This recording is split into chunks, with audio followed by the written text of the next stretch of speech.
Agora eu preciso me acalmar e ficar muito atento, porque se de repente ela der um bote, vai ser suficientemente rápido, porque como vem, se eu faço um movimento, ela já se mexe.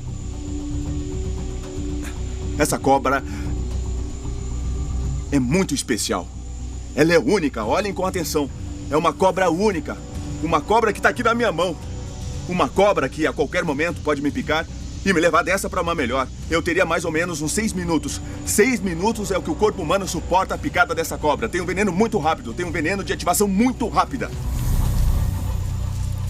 Ela tem dentes bem pequenos mesmo. E na verdade, quando ela pica, ela não injeta tanto veneno como costuma acontecer com qualquer outra cobra.